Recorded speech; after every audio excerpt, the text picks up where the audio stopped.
Hello, how are you guys? In today's lesson, we are going to give a start to the studies and to the talk here in the channel.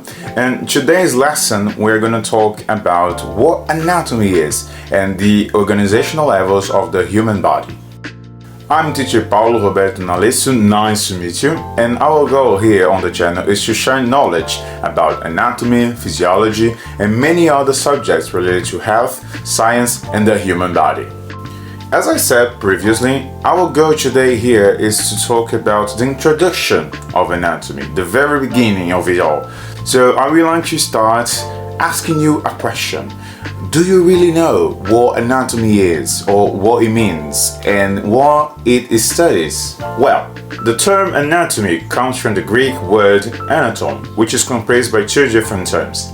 Ana, that stands for parts, and tom, that stands for slices. Therefore, we can assume that anatomy is the study of the human body segmented into parts, but more precisely what we can see with the naked eye.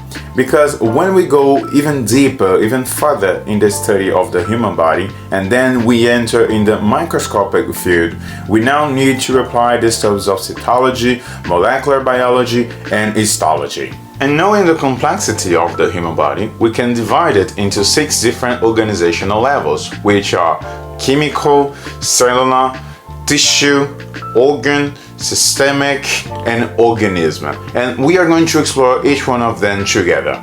In the chemical level, we find the very necessary substances for life maintenance. All the chemicals that we know, such as water, carbonic gas, fat, mineral salts, carbohydrates, are made of atoms, for example, nitrogen, oxygen, carbon, potassium, calcium, sodium, all of these ions and all of these atoms. But have you ever wondered how your muscle contracts? Or have you ever wondered how your nervous system communicates to other neurons or other parts of your body? All these functions are only possible by the gathering of these atoms and forming what we call molecules. So as I was saying, when we gather several atoms together, linking them by covalent linkings, we can now form molecules. So these molecules are nothing more than several atoms linked together. And then when we combine certain types of molecules, we can now create organelles.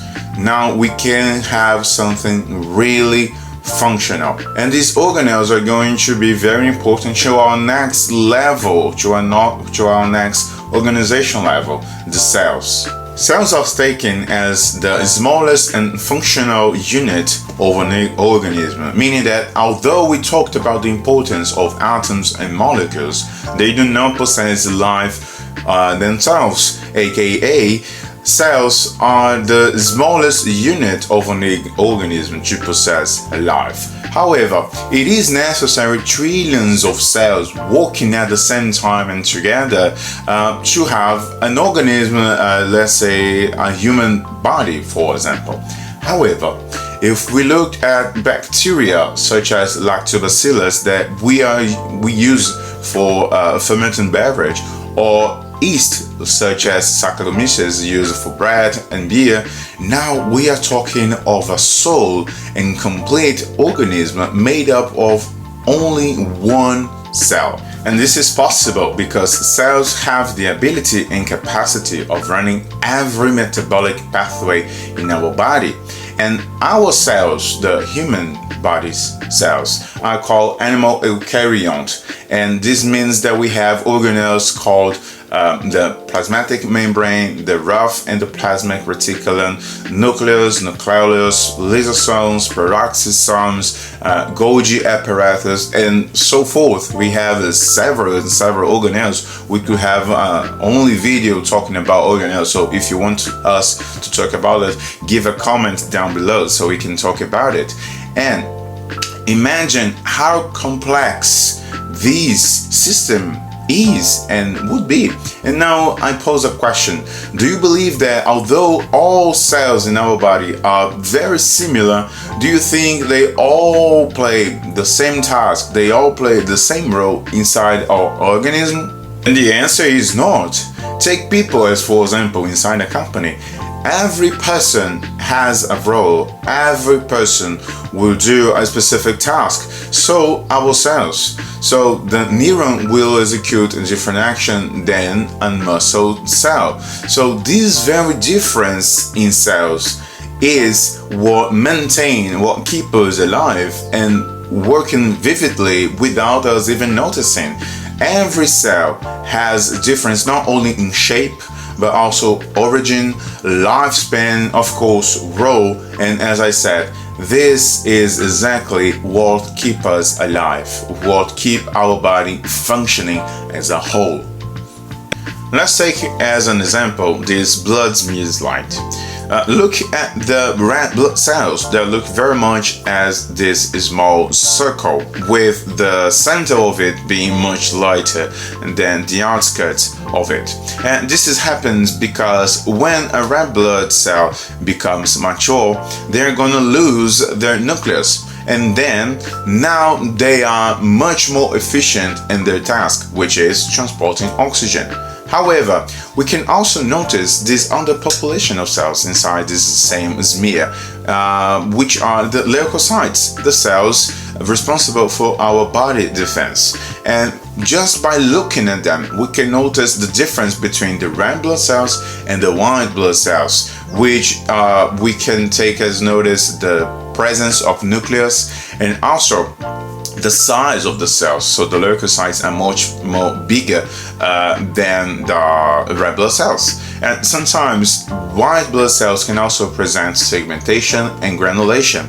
And the most interesting part is, even among themselves, leukocytes are different. So we have basophils, neutrophils, eosinophils, macrophages, and all of them are protecting our body from intruders or something like that, but in different situations and with totally different approaches. And by looking to this underpopulation of cells, we can see no similarity to the blood cells. And this happens because now we are looking at skeletal muscle fibers. And notice how they are elongated with purple dots on them. And these purple dots are the nucleus of these cells. The shape, the elongated shape of the muscle fiber guarantees to the muscle the capacity of contracting and relaxing, which means stretching and shrinking, muscle contraction. And if we look to this other population, we now are looking at neurons, and look how they are much like a star. And why is that? It's because they are connected, they are interconnected with each other, you see. And so a neuron is connected to other neurons, and etc, etc. So this shape guarantees a communication between themselves. So I want you guys to notice how the shape is important to a cell role, how the very specification of how the format of a cell is important for them to execute the proper role, the proper task inside of our body. And finally, we have the epithelial cells, or the coating epithelial cells, which are present in our skin, mucosa, and they create a barrier between tissues. And if you are following me so far, you now understand that different parts of our body will have different populations of cells. And even this very population of cells will be different among themselves. And therefore, even that we have different populations of cells in different parts of our body, this is the secret for our body to maintain itself. This is the secret for our body to function. This variety of cells executing a variety of functions all at the same time, all together. Now, tissues are, as we saw previously, the combination of cells with the same embryogenic origin, the same function, the same probably shape, working all together for the same goal. And in our body, we have four main tissues. The first of them we also have talked previously, which is the epithelium, the coating epithelium. And we saw that this tissue is responsible for create a membrane between other body parts, other tissues, And take it as an example, the glandular tissue, responsible for not only produce but also secrete and sometimes absorb substances in our body. And this tissue is also responsible for the transport of some substance. On second place, we have the connective tissue, which is responsible for the elasticity in some body parts, also responsible for support, nutrition, sometimes anchorage of some structures. And as example, we have the blood tissue, bone tissue, and fat tissue as well. On number 3, we have the muscle tissue, which is responsible for the movement of our body. And we can have the skeletal muscle, which is responsible for the voluntary movement, such as moving an arm or eating, talking, walking. We have the cardiac muscle, which, as you probably understood, is the muscle of our heart, so it's not voluntary, is 100% involuntary. And we have the smooth muscle, which is also involuntary, such as for the stomach or the bladder or our bowels. And finally, we have the nervous tissue, which we also talked a little bit about, and is responsible for communicating with every part of our body, responsible for controlling every part of our body through the nervous impulses. And by combining all these tissues, we can now go to the next organizational level, organs, which is nothing more than the combination of different tissues to play a very specific role. Organs are compounded of 2 or more tissues with a specific function, as we already learned before, and with a familiar shape, meaning that we can recognize this organ if we see it. Of course, if we studied it before, but there are organs that we can recognize even without the study. But the stomach, as an example, with its 4 tissues, and these are the same tissues that we have seen before. Looking to this organ from the inside out, it is possible for us to see a mucosa internally, a coating epithelium that we have seen before, and this is also present in the external part of it.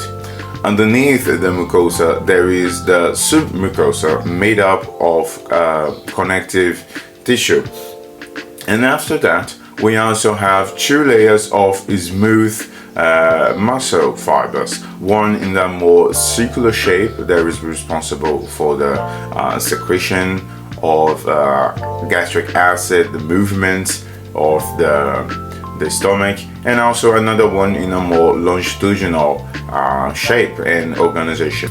Finally, but not least, beneath all these layers of tissues, we also will find neurons communicating with each other, and of course with the other cells from the other tissues, demanding actions such as the secretion or production of gastric acid, also the feeling of satiety, so these are controlled by neurons, and many other functions that we don't have time to explore here now.